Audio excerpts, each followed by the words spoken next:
Is everybody in? Is everybody in? The show is about to begin.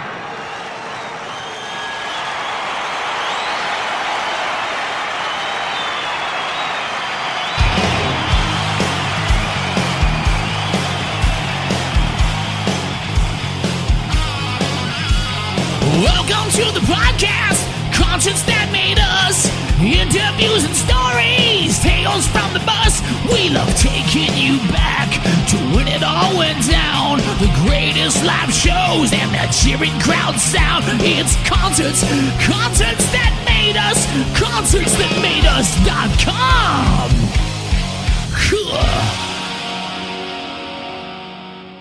Hello, beautiful people listening to your favorite podcast, Concerts That Made Us. This is Stefan from Kensington Road from Berlin, and so glad you tuned in, and I hope you enjoy it. Maybe this is high, maybe this is low.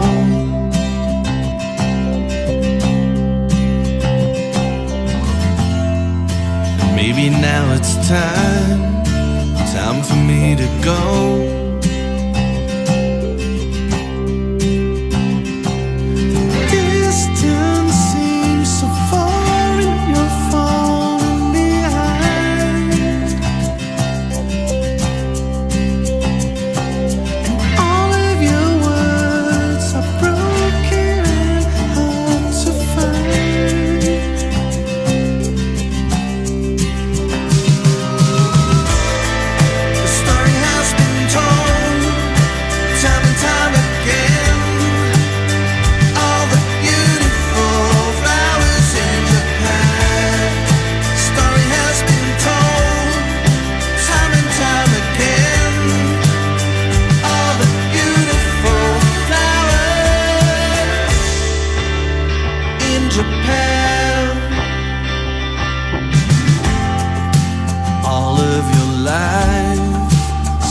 For a friend,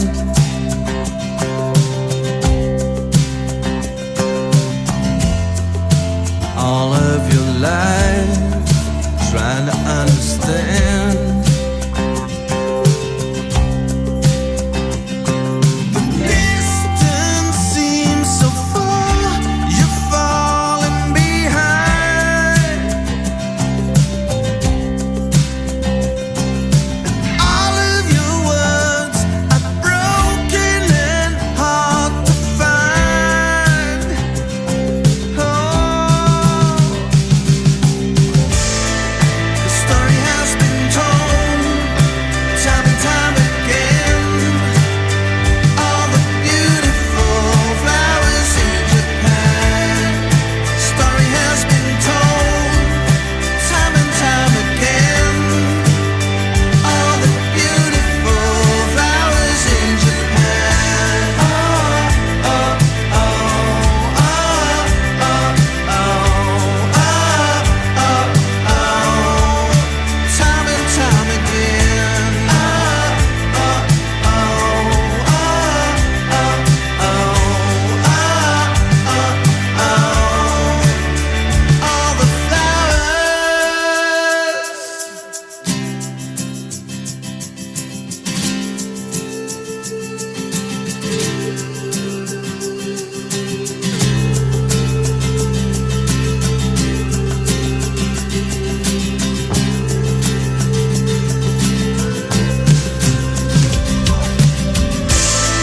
Story has been told time and time again.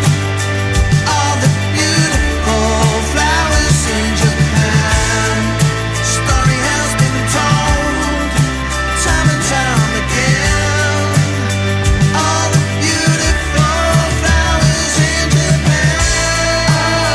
Oh, oh, oh, oh, oh, oh, oh, oh. Time and time again. Oh, oh, oh, oh, oh, oh, oh, oh. Time and time again. Stefan, you're very welcome to Concerts That Made Us. Thank you very much for having me. Hello, Ireland. Hello, world. I'm looking forward to diving into your music now. So, Kensington Road recently released the single Flowers in Japan. While it deals with themes of loss and coping, I love that there's kind of an uplifting feel from the song. Take us a bit deeper into it. Yeah, that's kind of what we do. It's always like probably this we tackle bittersweet topics, right? So that's we. But I always try to, when we write songs, I always try to give a sort of a positive feel, or not a feeling of desperation, but more at the end like a feeling of warmth and like not be too desperate about it. Even though the topic it starts out with it's quite sad actually. But I try to get like the whole perspective of it. That's why I sing about the flowers in Japan, how beautiful it is every spring, and even though you feel that you're desperate and sad, it's like a piece of advice that someone can give you. It's like, okay, I know it might look really harsh and grim and horrible right now, and it probably is, but if you look at the whole picture and the beauty in the world, and it being a big circle of life, basically, maybe that's some kind of that's maybe some hope at the end. Yeah, yeah, I like it. I like the message. Do you know what I'm getting into, right? So it's about, the song is actually Flowers in Japan is about loss. Something I experienced. Someone passed away in my family, but it's a very personal story, and I tried not to. It's not necessarily a song about loss, as I said. It's a song about hope, and about how you cope with it. And for some reason, like, I lost this person, and it was my uncle. He was quite old, and I never had we're a small family, but I never had a really close relationship to him. He was living just around the corner, and at the end, I kind of realized he's a bit like me, right? So and the saddest part about it was, like, we could have been probably great friends. We could have hung out together a lot, but for some reason, it was nobody's fault, right? But for some reason, we were never that close, and that's what the song is about, right? On one hand, it's about dealing with loss, as I said before, but then again, it's about a new chance, right? That's what the whole album is called. Charlie's Alive. It's our new album that's coming up, where it's the first single from, and it's about getting a new perspective and not missing out on chances, of getting to know someone that's really close to you. In my case, Yeah. and but and again, it's bittersweet in a way, but it's a very, it sounds weird maybe to you, but it's supposed to be uplifting in a way. It's called, like, okay, this is what I experienced. This is sad, but it's a circle of life, on one hand, and on the other hand, like, never miss your chance again to meet someone, to actually get to know someone really well, especially if someone's really close to you, and not live your life just like it's passing you by. Yeah, yeah, exactly. Exactly. I really like that message. And as you mentioned, it's taken from the upcoming album, Charlie is Alive. It releases in May. What can we expect from the album? A lot of songs have been written like Flowers in Japan. Like, we went to the studio, and then there was a lot of blank papers, sort of, went to the studio, and we didn't have many songs finished. I might have one or two, and this whole Charlie's Life idea came to life in that period of time, where I thought, okay, what I talked about, grab life by the whatever, not the balls, but grab life by the hand, and just see where it takes you, and try not to miss chances. And it's about love, it's about family, and there's a lot of retrospective songs in a way, and reflecting on life in general. So it's compared to the album before, which was more up tempo, it's maybe a bit quieter, but maybe a bit deeper. And I tried not to think about what people would expect. I was just writing, and I said we had blank pieces of paper, and it's like at some point, we had the ideas for it in our heads already. It was embedded somewhere deep in our brains, and it just at some point it just started flowing, and after looking at it now, it's like, gee, that was exactly what I was aiming at. Yeah, yeah. But we couldn't tell at the start, right? It's like, oh, where's this going?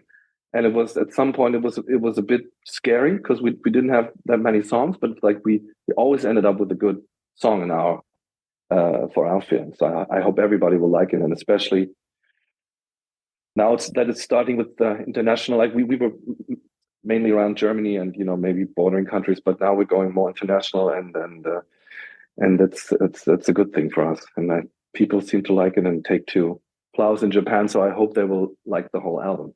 Yeah, definitely, definitely. I have to ask, is that the usual process for you guys? You head into the studio with the blank pieces of paper, or do you normally head in and everything is prepared? No, not everything is not prepared. So that's the plan, and that's the creativity and the process that we have in the studio. But this time we kind of took it even further. It's like okay, I just had this line, Charlie's Alive, or Flowers in Japan, right? And you would have like maybe a beat or an idea, and then you would start with the drums and get the whole band, and then just get a drum beat or sort of an arrangement down, and then write over that and see where it takes you. So and that was like with this album, that was for us, that was very challenging, but it was at the end, it was like the right thing to do. And I took it, every song I took it further. And sometimes, I just went to the producers like, so what do you got? It's like, I got nothing. I got nothing. We'll just start. I have 2 chords. They're very simple. And then you play along, and it's for some reason, it turned out. I can't really explain how it came to be. It was always there somewhere. It sounds very eclectic, but it's I don't want it to sound eclectic because I'm not the kind of person that would. But there's no other word than that, I think, in this process. No, makes sense. Makes sense. Now, here's an interesting one for you. For any long-term fans of your music, what do you think they will like most about the new album? I think that with this album, it speaks right from our hearts, and people can tell. Everyone that has heard the album so far, and that's not many because we just finished it, and as you said, it's coming out in May. They all understand, especially with the Flowers in Japan, because that's the first single it's been out, and everybody seems to have an idea about what it might be like. It's not they wouldn't know it's about what I told you before, that it's about loss, but or like a very specific loss, right? But they get the feeling what it's about, and for me that was it was very. As I said, it's a bit scary at first to really say like this, I just let my feelings totally 100% pour into the music.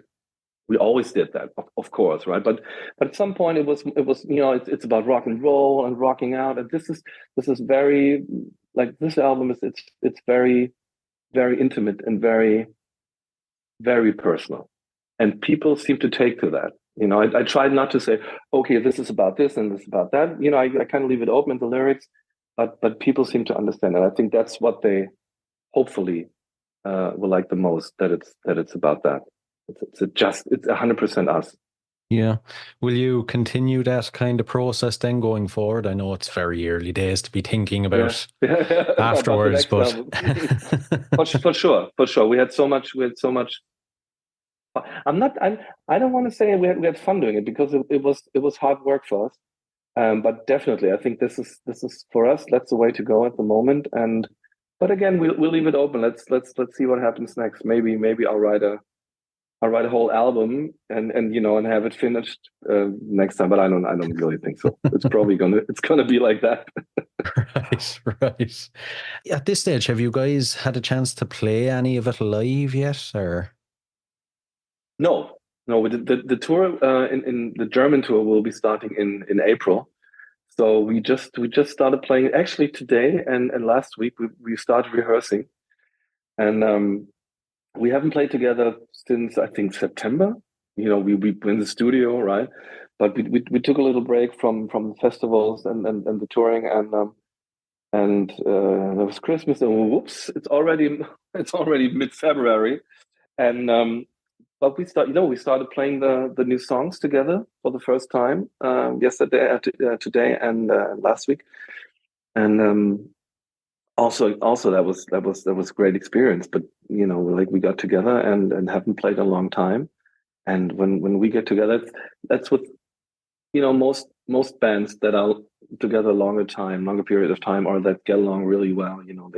They get together, and the first second rehearsal, you just have this feeling where you go, okay, it's a bit, it could be tighter, and it could be more rehearsed. But when we get together, we know how to play our songs, even though it's the first time we play it or the second time round. But we know how to play our songs, and we know how to make them sound that we're happy. So, and I think that was a very interesting thing for me too, to realize that, even after 6 months with the guys, haven't been playing together, and just we go into a room and it works out. Yeah, yeah. Aside from the heavy rehearsing, then how do you prepare for a tour like that? To just do some rehearsals and go out on the road. No, actually, that's it. We don't over rehearse for some reason. I'm not saying we're not professional in that kind of way, but we don't rehearse too much, right? So we rehearse enough that it's that it's okay for us and for the people, but we have, with the shows, we have to have some. It has to be a live show, not like a musical where you feel like it's so well rehearsed and everybody stuff has to happen, right? Of course you have to know how to play instrument, and have to know how to play the songs and have some idea, that the people are playing all the same songs at the same time. But apart from that, it has to develop, especially live, within a tour. So the first show is going to be a little rough maybe, and then it starts to develop, and that's how we do it, I guess. Right. Sounds good. And the podcast is called Concerts That Made Us, so I have to ask you some concert related questions. Can you remember the very first concert you attended? Yes, I've been thinking, coming back home. I was just out. Coming back home, I was thinking about it, and I was sure you were going to ask the question. I can remember it. It was Tina Turner.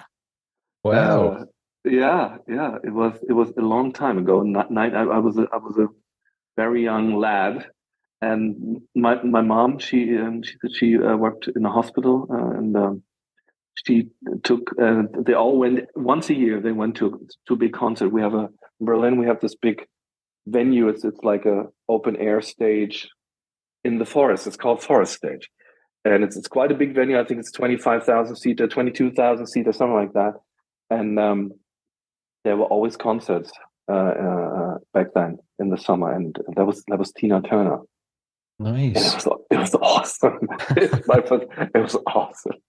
I'm actually quite sad that I didn't get to see Tina Turner the last tour she did. I totally missed that. I think she was in Ireland for sure, but she was in Berlin as well, and I missed that show. I thought, man, I gotta go see Tina Turner maybe for the last time.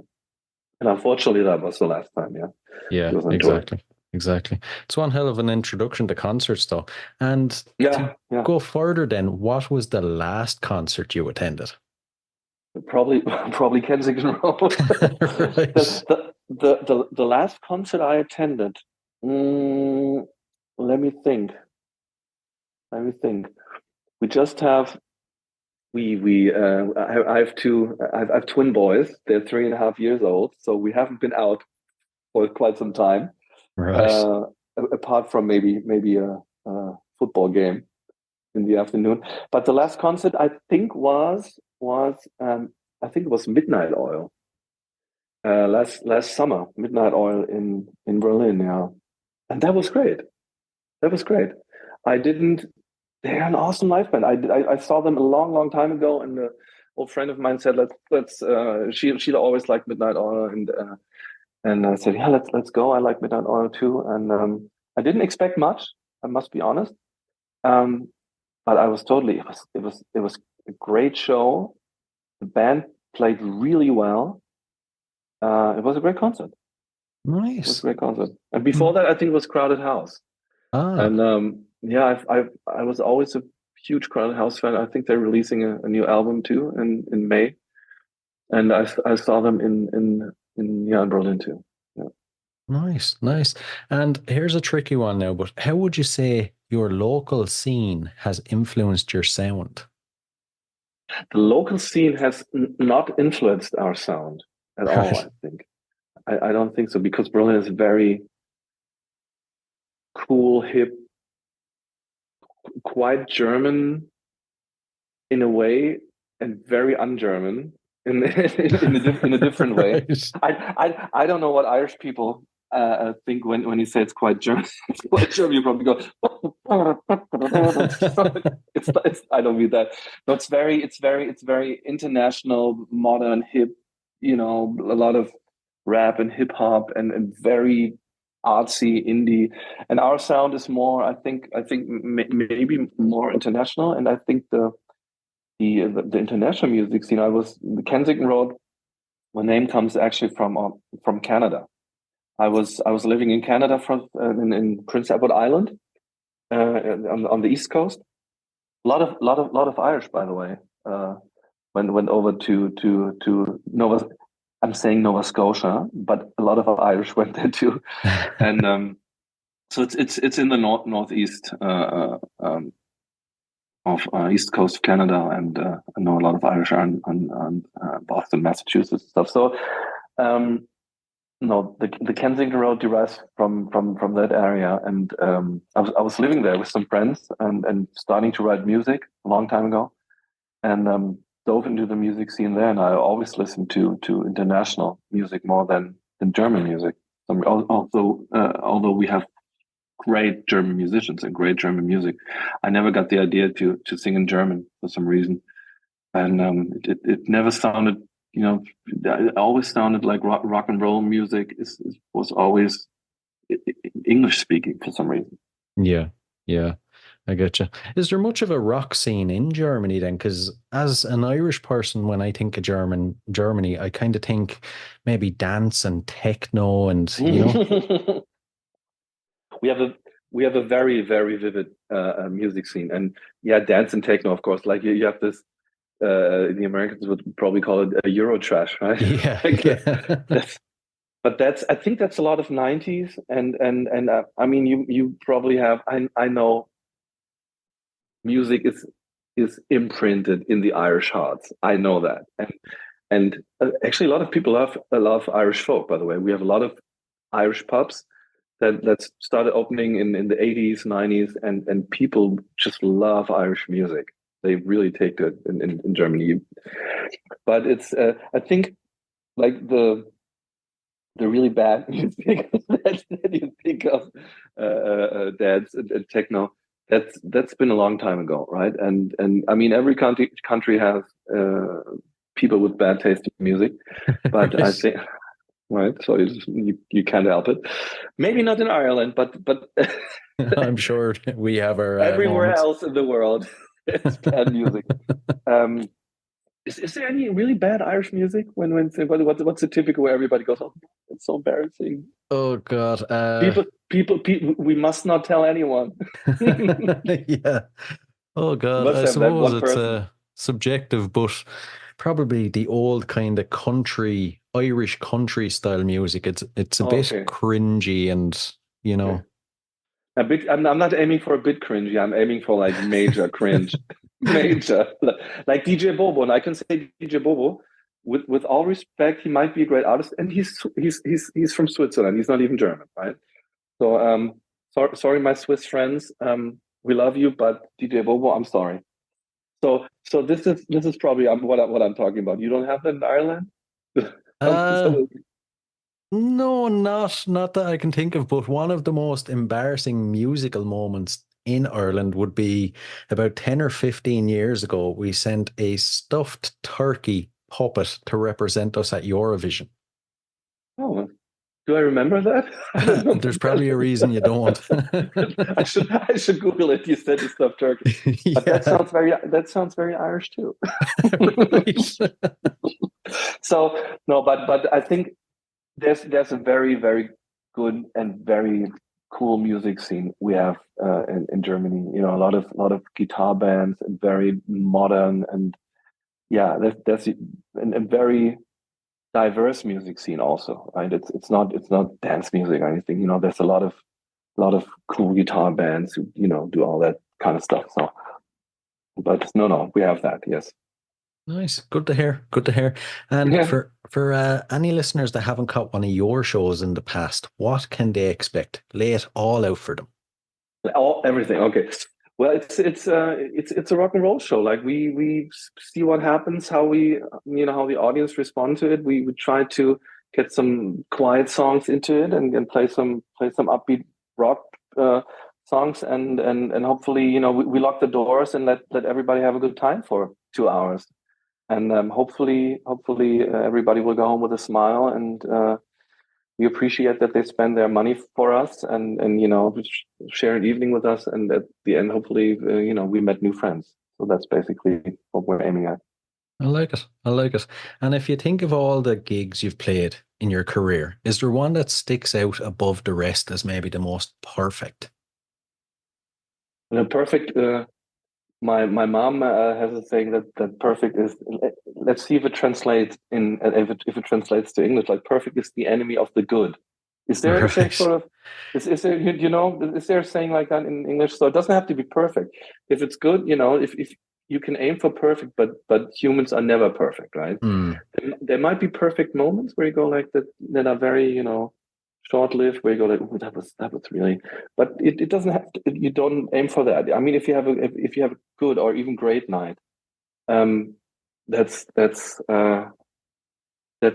enough for me. I'm trying to think, right? So we had so many shows, and we had a lot of small shows. Obviously, we're still trying to get to major league, right? We're sort of, we always, we're slowly getting there, but we're enjoying the ride, and we had great small shows, and we had some huge shows with other bands. I remember that we were touring with the Simple Minds, Oh man. some time ago, and I can remember it. It's mostly about people, right? It's mostly about the experiences you had, you know, apart from the show, while you're touring, or while you're talking to someone, or at sound check, or maybe being maybe a bit liquored up and dancing on the bar, you know, with your best friends. That's what it's Yeah. about. Celebrating life in general. So that's what it's about. If you lose that, there's no point in doing it. If you feel like, no, we have to do it, if it's about loving life and celebrating it. And I remember touring with the Simple Minds, and they're big rock stars, right? And we're the small indie band from Berlin, right? We're nobodies, and they were very, they were holding back at the beginning and cutting on our sound check time, and the first evenings that, like, you can, oh no, not a problem, you can play as loud as you want to, and we did. You can imagine what happened next evening. Right. Well, they went to our front of house guy and said, "Okay, we got to turn it down. Like, don't go louder than that." He said, Oh okay. man. Yeah, but they cut back on our sound check, and after 2 or 3 days, they realized that we're cool to hang out with and stuff. And I remember that Jim Kerr, he, I think it was the last show of the tour before, he, said all through our sound check, listen to it, and then he went up to me and said, "Guys, you're really good, band. I just wanted to let you know." And that really, I was very honoring. I was, a bit starstruck. Yeah, and I Yeah. was like, okay, Jim, thank you. And no, but that was a great moment. It's like that was, you felt that they were appreciating, and I was talking to Charlie Burchill, the guitarist, and he was saying, "Guys, you just keep on doing it." I was like, how what's your piece of advice? Because it's, playing music and doing what you love is one thing, but you want to make a living from it. True. and how do you, sometimes it's hard to keep on going. Obviously, for every musician, people would be lying if they go like, it's like every job, right? Where you at some point go, yeah, I love my job, but imagine. Hopefully, most people have a job they like, love. If you have that, you're blessed in life. But even then, at some point, everyone gets a bit, maybe stuck in between, in between, whatever, and you go, is it really what I want to do, and all that, and I think we, when you look at Simple Minds, I mean, you have like this small band from Berlin, they have these huge trucks, they travel in, and we have this little Volkswagen van, and it's, I have another story for you, by the way. And I just remember that. And he said, just keep on doing. We were at exactly the same, we were in the same place you are now, years ago. And, you have to continue doing what you're doing, if you love what you're doing. So that was a great evening. And I remember one of the first gigs, and we had a huge show in another open air arena. I think it was 20,000 people, 16,000 people, a lot of people. Yeah. Not just us. We were opening up a festival in Berlin, and we were quite excited about it. And we went with our little van, and parking in between the huge nightliners and all the big trucks and everything. It's like, okay, that's where we are. Okay, little league finally. We have arrived now, and we're like, yeah, we're rock stars, and we played the show, and it was I think 25 minutes, and it was awesome. It was awesome. It was huge. It was packed. It was like we felt like rock stars, and we left everything on the stage, went off the stage and started signing autographs. Oh man! Because it was, because there was like 20,000 people, and to them we were like, it was about, yeah, let's sign autographs, let's sell some CDs, and make some money, and sign autographs also. And we left all our gear set up on stage. Oh my gosh! We didn't. Nobody thought of it, right? We were so young and inexperienced. Like, oh, someone will take care of it. And we left the gear on stage, and then maybe 45 minutes later, we went back, and the stage manager, maybe 10 years older than me at the time, he was mad. I could imagine. And he was shouting at me, and I was like a little schoolboy, I was like, okay, I'm sorry. Yeah, you're totally right. We had a beer after and had a big laugh about it, but it was like that was so funny because we were so inexperienced, like really young, lads, going to it was like class trip times a million. It's like having a great time. Oh, the beer is free, and there's 15,000 people screaming, awesome, man! And it was so funny how when you start out, how naive and how I don't want to say unprofessional, because it was actually, looking back on it, it's actually quite cute when some young boys just have that kind of experience for the first time, and you go like, yeah, okay, sorry, we messed everything up. But did you like the show? Yeah, the music was good, but you left all your shit on stage. Well, who do you think you are? I was like, I'm so sorry, we didn't know. Oh my God. You know for the next time, so. Yeah, well, definitely.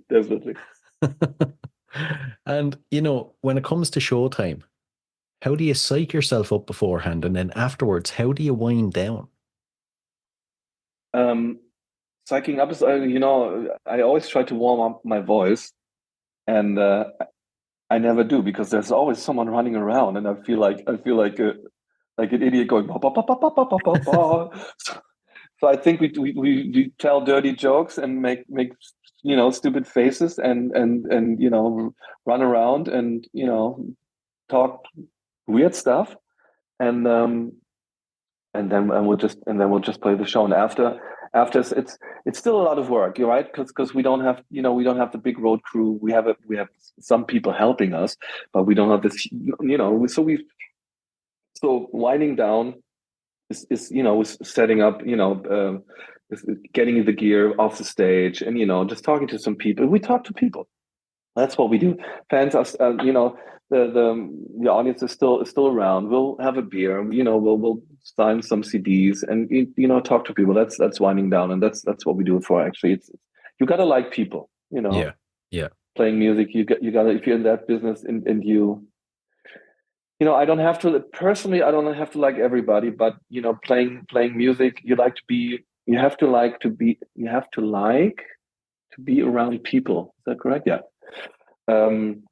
Yeah, I think that's the main reason why we do it, and that's how we wind down. Just talking to them, talking to everybody, and say, yeah, and hopefully we had a good show, and everybody's happy. So. Yeah.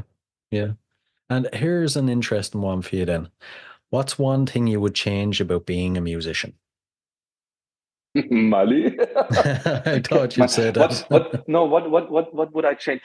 Okay, I would have.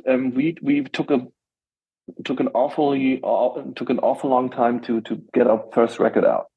It was maybe, I mean, the first record, came in, I think I'm not saying it's 20 years ago, but it's almost, I would say. No, it's, I think 2008 or 9, maybe 2009. Yeah. So it's 15 years ago. So I would get that out as fast as you can. Get yourself heard. It's obviously easier now. 15 years,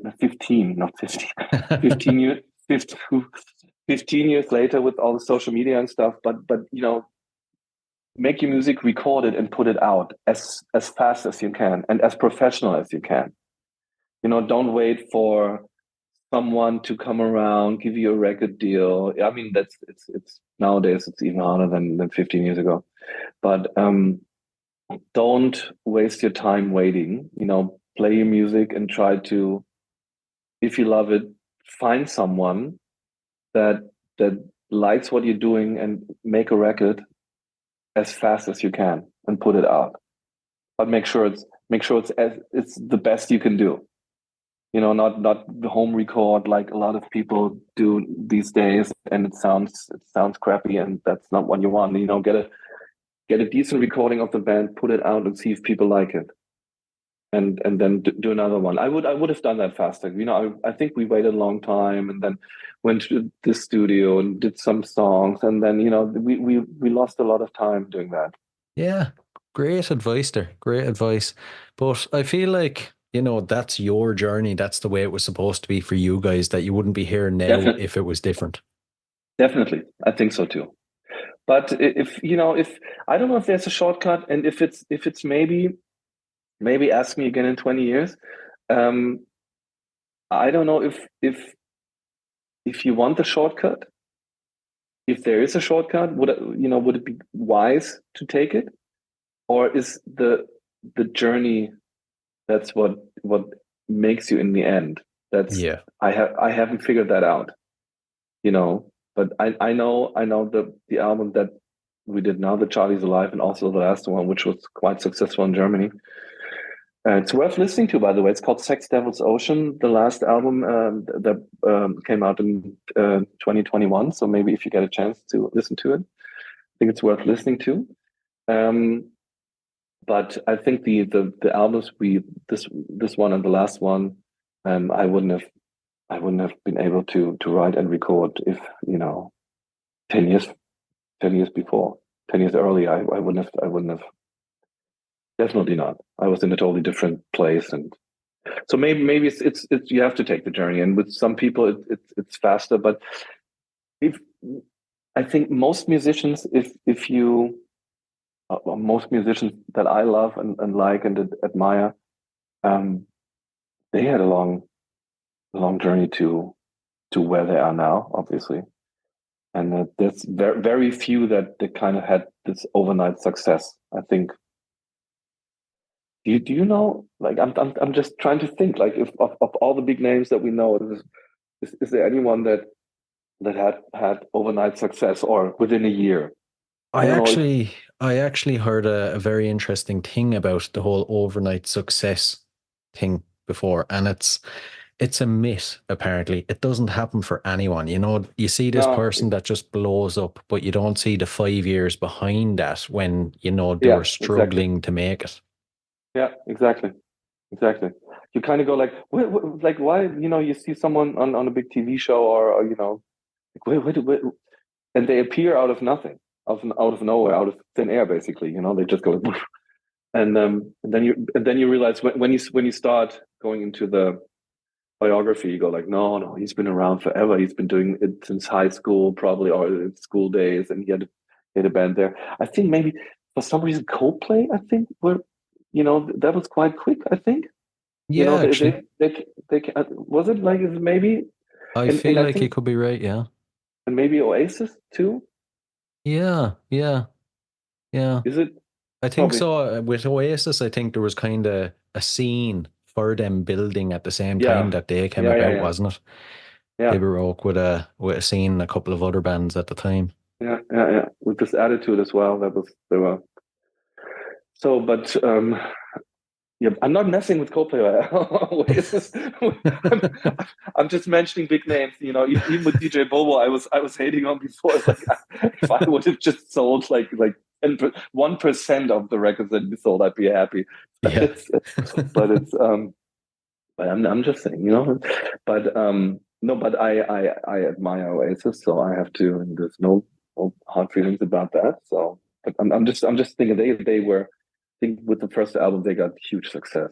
Yeah. It felt like it was overnight. Even though when you watch um, clips from Oasis where they talk about how they came to be and stuff, it sounds like they took some time too, obviously, and then they said like no one wanted to write about us, and but I think it happened quite fast Yeah, I think to once me. the album was out there, it kind of blew up Oh and yeah, they were yeah, everywhere. Yeah. and it's Yeah. it's a great album. Yeah. That's for Great sure. album. That's for No, sure. no, no, And no. before we move on to the last couple of questions, future plans. I know the album is in May. You've got the tour coming up. Anything else you want to tell us about? I would love to tour Ireland, Brian. Get us over. That's our plan. We don't know how, but I I mean, was going to ask, is there any plans for further afield in Europe than Germany? um, we're planning on South Africa. So we have some connections towards South Africa, and then we started going more international with South Africa because it's a smaller market. I we while COVID was still going on, we were there, me and the family, with the kids. We were there for half a year, and then we were there for 3 months after that. So I know a bit about South Africa, and people are great there. And I said, well, let's they would love the music, and everybody's saying, yeah, bring it over. And we started promoting there, and it's going actually really well. And so we're hoping to maybe tour South Africa with a smaller setup, maybe in fall, in autumn. Nice. Nice. And yeah, but I would love to play in Ireland, and I would love to play in the UK. Mm, But it's a logistical nightmare to do that, right? So you have to yeah. have decent shows, or someone who actually takes you along. Um, I actually know we know. Do you know a band called the Raglan's? Are they big around? The Or were they big Raglan's. in the Raglan's? Yeah, the name is very familiar. I think they were big a couple of years ago, were they? Yeah, yeah. I think they were probably. They must have been big in Ireland. They were touring Germany, and we were hoping. Like I know the singer a bit because our bass player, the former bass player, used to be their manager, and here in Germany, and that was an idea. I don't know if it's ever going to work out because I don't know if they're actually together right now at the moment or not. But I mean that would be great. Just tour Ireland, and we're played on the radio in some small indie stations in the UK, and we get great feedback. But also, you have to start at some point. So maybe Germany, South Africa, and Ireland, and then Yeah. you know I would love to go to Ireland and play our music. Well, I have to say your music would go down very well over here. You have that perfect sound, even for the radio in Ireland. I could imagine your songs being on it. Appreciate it very much. Thank you, Brian. That would be nice. Maybe we should, if someone knows a great promoter in Ireland to take our songs to the radio stations, we can't do it ourselves. Please let us know. Yeah, definitely. Even if I know anyone, if anyone pops Yeah, up, I'll send them your way. please. Right, we'll dive into the last couple of questions. So these are a couple of random, odd music questions, but I'm intrigued to see your answers. First off, what are you currently obsessed with? It can be anything at all now: book, TV, movie, music. Um, Obsessed is hard. Obsession is a hard word. We have a great song, a great new song. Obsession, possession, liberation, salvation. It's called. And so I'm talking about obsession there in that song. So obsession is maybe a hard word, but I'm kind of I'm kind of binging on a dare I say it on a TV show called Yellowstone. Love it. One of my Yeah. Okay. favorite TV shows. I can't wait Yeah. for the new season. Yeah. Is there going to be season 6? I think they've only released the first half of season 5 and they're going to release the second Oh, half and then that's all it. right. But have All you right. watched the spin-off 1883 and No, not yet. 1923? Not yet. Not yet. Oh, you have to watch them. Yeah. I'm sure. I'm definitely. It's it's really it's maybe a bit too much American Republican Trump at some point for me. But if I don't dive into politics too much and just have the whole it's just a very entertaining program, I find. Yeah. Yeah, It's very definitely. the I mean the camera, it's like the all the landscape and everything and the characters, it's Yeah. great acting. So that's maybe it's not very and I have a guilty pleasure if we talk about music, Okay. when we travel abroad for some reason I take out the country music. Right. I can get out the country music and it's for some reason a guy called Eric Church, you probably know him. Yeah. And some songs of him are really great. If it's not too much country and too much redneck rowdy, there's some great songs, and I can listen to country music. That's a guilty pleasure. I maybe shouldn't say it in public.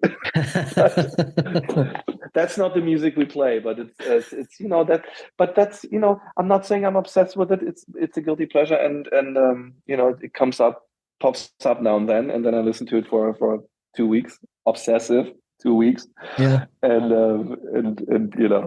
so that's Right. probably Not too bad. and Not too bad. There's worse things you could do. that's worst things I can do. And I've been talking about vinyl the last 2 weeks. How many grams of vinyl it needs. I've been talking about this because we're finishing our product, and I'm totally involved because my wife is doing she's a graphic designer and an art director in advertising, and she's doing the artwork for us, and then she's awesome. She's my wife, but she's a great graphic designer, and we're doing that, and it's not as a musician I feel I shouldn't do it. I should be involved in that because I'm a pain. It's like really, like it has to be maybe a bit lighter and this a bit smaller, and can we move this over here? And so that's very obsessive at the moment for me. Yeah. And then talking to we need the 180 grams in maybe red. So that's what I'm doing the last 2 weeks, and I'm happy when it's over. And I can just play my guitar. I could imagine. Yeah. And the next one, here's where the odd part comes in. If you had Okay, to spend 24 hours locked in a room with any musician from history, who would it be? but it has to be a musician, of course. Yeah. Okay, who would it be? Alive or They dead? can be alive or dead. I must say Bruce Springsteen. Right. I would love to. I think maybe with any musician you admire or hero, it can be disappointing. That's Hmm. I think you have to be aware that you're going to go, he's an idiot. I'm not saying Bruce Springsteen. But it could be, right. They go like, Yeah. maybe not. But I think I would 24 hours. I would spend with Bruce Springsteen. If he would like to spend it with me, I would love that. I think Yeah. he has a lot of stories to tell, and a lot of advice to give. I think Mm. Bruce Springsteen. Yeah, for sure. He's actually a very good one, actually, because he seems like he's just really normal and down to earth. There's no ego with him. Yeah, he seems that way for sure. I'm not so sure about it.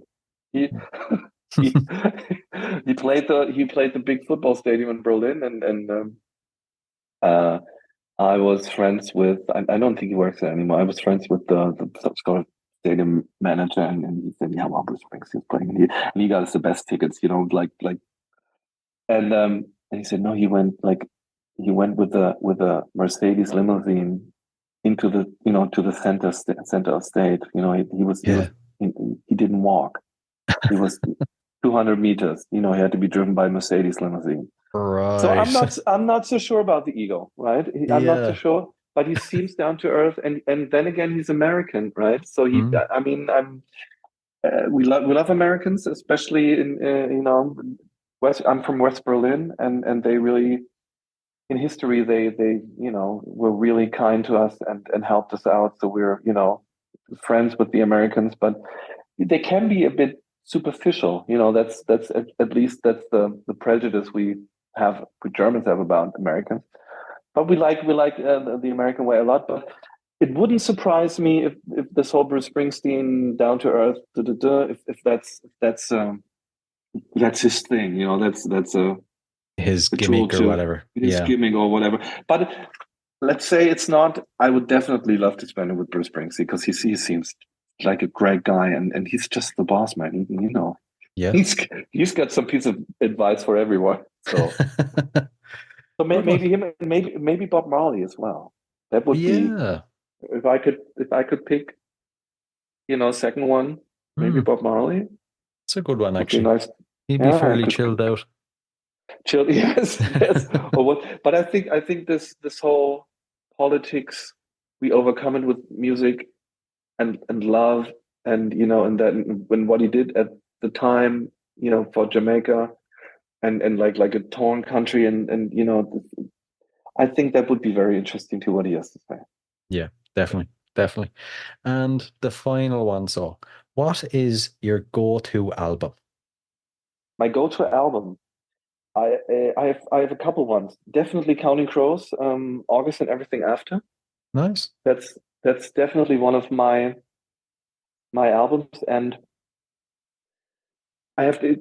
It's more than one. So, but am I allowed maybe Yeah. five or Yeah. just Go one? on. Okay. So definitely Counting Crows, August and Everything After, and there's a Scottish band, Delamitri, from Glasgow, I think, probably Glasgow, and there was and they have an album called Waking Hours. Do you know that one? No, actually. But you know the band Delamitri. Yeah. Yeah. Yeah, okay, they had some hits, but that was I think one of probably the breakthrough album was that it's from I think from 1990, 91, and that's one of my I can always listen to that. There was a record store where they had some in Berlin where they had some cheap. I was a teenage kid, right? And they had the box where had the cheap CDs, not the fancy new ones where they would go for like now maybe €5 or something, right? And I just picked them out by the cover, and I thought, oh, they look cool, the guys, and I didn't know them, and you couldn't, I just bought the CD from the cover, and I listened to it, and it's like I fell in love with it, and it's like it's been there for the last 20, 30 years almost, Yeah. and that's definitely one of my go-to albums, and yeah, Born in the USA from Bruce Springsteen, Of course. pops up every couple of years. And it's interesting how, as a teenage kid, in Germany, how the whole album develops while you develop, and the more you understand the lyrics and the meaning, you go like, ooh, oh, 10 years later, oh, that's what he meant, really. Oh, that's why they call him the boss. Oh, yeah. So that's definitely, and Crowded House is one of my one of my favorite bands, and probably the second album, the Temple of Low Men. I don't know if you know that one. No. It's where what's it called? Better Be Home Soon. You know, I'm right the first time in my yeah, that's kind of it's all old albums from my teenage years, I guess. I like it. Great selection. Thank you. What's yours? You have one? Probably something by the Doors. Okay. It's one that, like yourself, I'd probably have 5 or 10 that I constantly go back to, but at the top of the list would be something by the Doors. Okay. Who else? now I'm curious. Right. I want to know. Who else? Something by Elvis Presley. Probably a compilation. Yeah. Billy Idol. Oh yeah. Nirvana. I always seem to go through a phase. When I was in my teenage years, I was obsessed. Nirvana. And now every couple of years, I won't listen to them for maybe 2, 3, 4 years, and then I'll pick up their CD and I'll listen to it start to finish again. Which one is it? Like the Smells Like Teen Spirit? Is it? No, was it Nevermind? I love Nevermind, but I actually prefer Bleach, their very first record. Yeah, I know. Mm-hmm. Yeah, and God, that's all I can think of at the moment. So classic albums, like with us, it's classic albums, obviously. Yeah, awesome. Yeah. People always say, my friends always say to me, I don't like a band or a musician unless they're dead. Oh my God. Let's hope you don't like me. Let's just hope you don't like me. Despise, please try despise me. Oh, Stefan, listen, it's been an absolute blast now. Thanks a million. Thank you, Brian. Thanks for having me. And please spread the word about Kensington Road in Ireland. We'll love to come over and play for you lovely people and have a pint.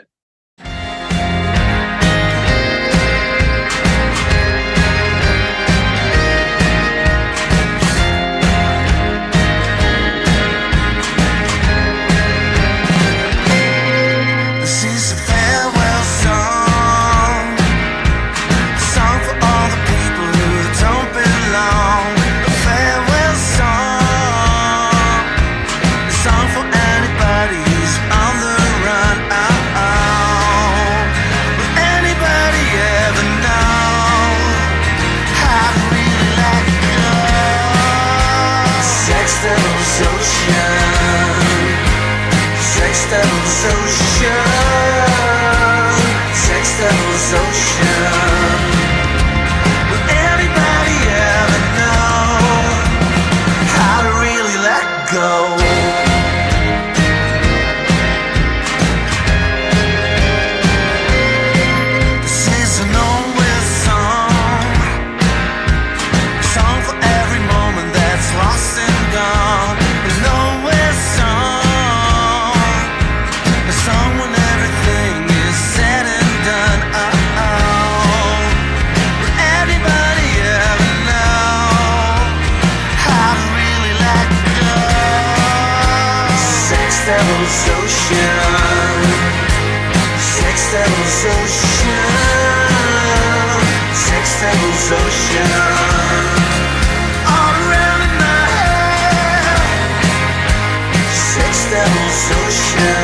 devil social.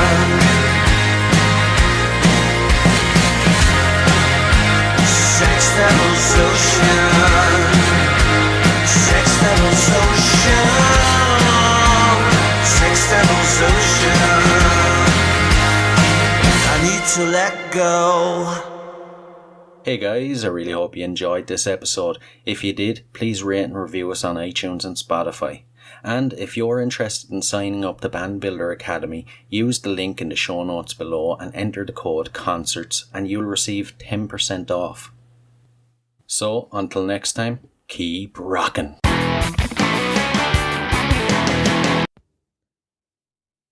Hey, what are you guys still doing here? The show's over. It's over. You can go home. Go on. We'll see you next time. We'll be here. Bye.